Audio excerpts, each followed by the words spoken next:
सभी को आदाब। समाचार वर्ल्ड न्यूज चैनल में आपका स्वागत है। मैं आपके साथ मौजूद हूं नौशाद मुल्तानी। आइए, आज हम मौजूद है बार संघ के पूर्व अध्यक्ष वसीम एडवोकेट साहब के आवास पर। चुनाव से संबंधित नगर निकाय चुनाव नज़दीक है। आइए, कुछ चर्चा करने के लिए यहाँ मौजूद है। वसीम भाई, पहले तो हमारे चैनल में आपका बहुत बहुत स्वागत है। शुक्रिया नौशाद साहब। अच्छा वसीम भाई, नगर निकाय चुनाव नज़दीक है।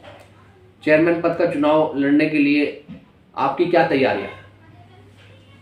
देखिए नौशाद जी, नगर निकाय चुनाव मेरी एक तमन्ना है, मेरा एक जुनून है और पिछले 20 वर्षों से लगातार मैं इसके लिए कोशिश कर रहा हूँ और तैयारी कर रहा हूँ। उसी तरह से आज भी मैं उसी के लिए तैयार हूँ।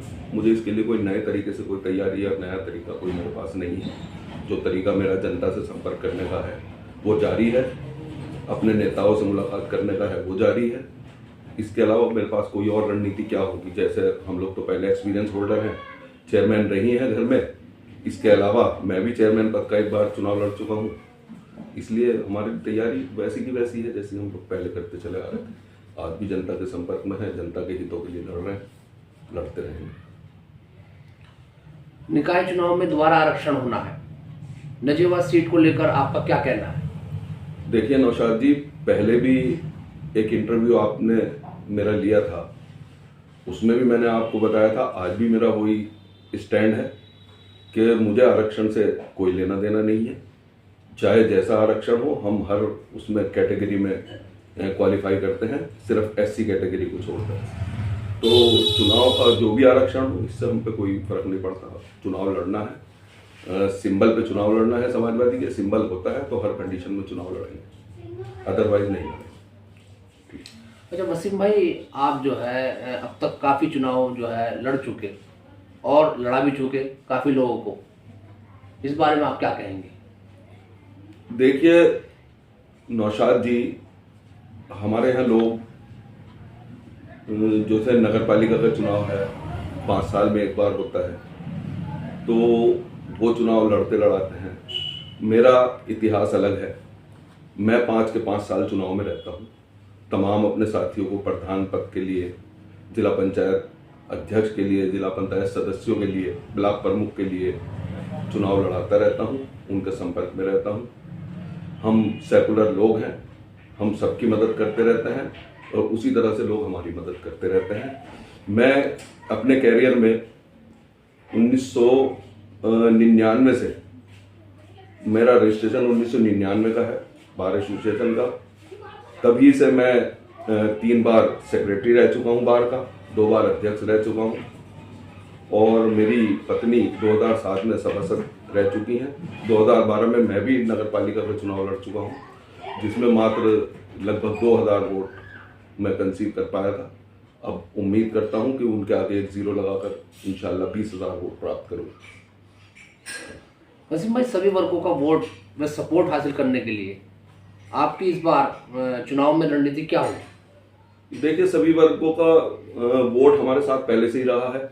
जब नईमा यास्मीन जी चुनाव लड़ी थी तब भी हमें सभी वर्गों का भरपूर वोट मिला था। मैं जब चुनाव लड़ा, चाहे वो वोट कितने भी मिले हों, लेकिन सभी वर्गों का वोट मुझे मिला था। और इसके लिए रणनीति कुछ नहीं, हम सेकुलर लोग हैं, सेकुलर परिवार से हैं। सभी लोगों में हमारा जाना आना, उठ बैठ पहचान मजबूत बनी हुई है और हम किसी विवाद से बचे हुए हैं। तो सभी वर्गों का सहयोग हमारे साथ हमेशा से रहा है, अभी भी रहे। अच्छा वसीम भाई, चेयरमैन का टिकट हासिल करने के लिए खासकर समाजवादी पार्टी का नजीबाबाद में जो है 3 लोग मुख्य रूप से जो है मैदान में हैं।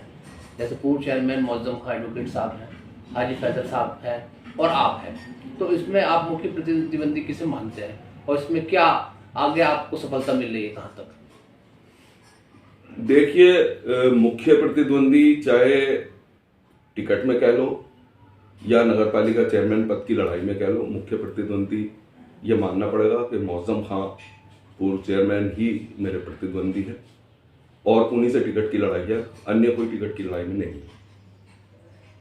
आपको उम्मीद है पूरी कि टिकट आपको जो है? बस मैं कोशिश कर रहा हूँ और पूरी उम्मीद अल्लाह से और अपने सभी नेताओं से जो हाजी तस्लीम साहब हैं, जो इस टिकट के पूर्ण रूप से एक जिम्मेदार हैं, जिनकी वजह से ही टिकट होना है और जिनको माननीय अखिलेश जी ने एक जिम्मेदारी दी है। तो मुझे पूरी उम्मीद है कि वो सब चीज़ों पे नज़र रखेंगे, सब कुछ देखेंगे कि टिकट किसे होना चाहिए, आदमी पढ़ा लिखा होना चाहिए, काबिल होना चाहिए। अब ऐसे ही किसी एरा गैरा को टिकट थोड़ी करा देंगे वो, ये सब उनको सोचना पड़ेगा। अच्छा वसीम भाई, आप सीनियर अधिवक्ता हैं, कानून के बारे में आपको काफ़ी जानकारी है। वर्तमान में देश में कानून व्यवस्था पे आप क्या कहेंगे? देखिए, कागजों पर तो ठीक है कानून व्यवस्था, लेकिन अगर आप इसे फील्ड में देखें या प्रैक्टिकली देखें तो ये जीरो टॉलरेंस की पॉलिसी केवल एक विशेष वर्ग के लिए है, अन्यथा कुछ नहीं है। आपको मैं बताता चलूं कि अभी 6-7 महीने पहले नजीबाबाद से एक जहांगीर नाम का हमारा पड़ोसी गायब हो गया है जी, और उसका करोड़ों रुपया प्रॉपर्टी डीलरों के साथ लगा हुआ है, लेकिन पुलिस ने, प्रशासन ने कोई छानबीन प्रॉपर तरीके से नहीं की है। आज उसके साथ मासूम बच्चे तड़प रहे हैं और वो दर दर की ठोकरें खाते फिर रहे हैं। मुख्यमंत्री के पोर्टल पे भी उन्होंने एप्लीकेशन दी, सीओ साहब के यहाँ भी दी, कमिश्नर साहब के यहाँ भी दी, लेकिन कोई कार्रवाई किसी तरह की नहीं हो रही है। मुझे लग रहा है इसमें कोई बड़ा खेला हो गया है। पुलिस प्रशासन जो है इसमें बिल्कुल निष्क्रिय है, कोई कार्रवाई नहीं कर पा रहा है और ये एक अच्छी रणनीति नहीं है। ये कानून व्यवस्था की दशा बताती है कि कानून व्यवस्था किस स्थिति में है। अच्छा वसीम भाई, इस टाइम गर्म मुद्दा, सबसे गर्म मुद्दा ये है कि राहुल गांधी की जो है सदस्यता खत्म की गई है। उन्हें जो है 2 साल की सजा एक सूरत के किसी केस में हुई है, इस बारे में आप क्या कहेंगे? देखिए नौशाद जी, सर्वविदित है, सब लोग जानते हैं, ये बीजेपी सरकार की एक चाल है। उन्होंने ज़बरदस्ती घेराबंदी करके, चूंकि वो संसद में और सड़क पे लड़ाई लड़ रहे थे उसके खिलाफ, अडानी के खिलाफ उनके बयान आ रहे थे, अडानी के खिलाफ वो सवाल पूछ रहे थे, इन सवालों से बचने के लिए बीजेपी ने ये रास्ता अपनाया है।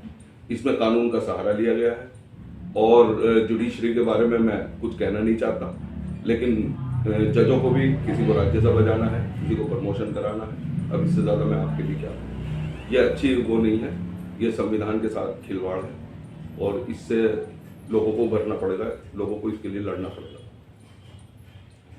अच्छा वसीम भाई, रमज़ान का मुबारक महीना शुरू हो गया है, इस मौके पर आप नगरवासियों को क्या संदेश देना चाहेंगे? देखिए, मैं कहना चाहूँगा कि अपना रोज़ा नमाज को प्रॉपर तरीके से करें। अल्लाह से ये मग़फ़िरत का महीना है, अल्लाह गुनाहों को माफ़ करता है। लोग अपने गुनाहों से माफ़ी करें, मैं भी उसमें शामिल हूँ। जो सगीरा कबीरा गुनाह हम लोगों से हो रहे हैं, उसके लिए माफ़ी का महीना है और अल्लाह पाक इस महीने में सभी लोगों को माफ़ कर देते हैं। तो इसलिए रोज़े नमाज का ध्यान रखें और विशेष ध्यान रखें कि दूसरे वर्ग के लोगों को कोई किसी तरह का जो मानसिक प्रताड़ना है, किसी तरह की वो नहीं करनी चाहिए। कम आवाज़ में अजान, कम आवाज़ में तराबियाँ, ये सब प्रॉपर तरीके से, जैसे गाइडलाइन सरकार की है उसी तरीके से प्रॉपर करनी चाहिए। और सभी लोगों को रमज़ान की बहुत बहुत मुबारकबाद और इंशाअल्लाह खुशियों के साथ रमज़ान ख़त्म हो और खुशियों के साथ ईद मनाएं। यही मेरी आप लोगों के लिए दुआ है और एक दरख्वास्त है कि सब लोग इसमें प्रॉपर तरीके से अपना सहयोग दें। शुक्रिया, बहुत बहुत शुक्रिया वसीम भाई आप।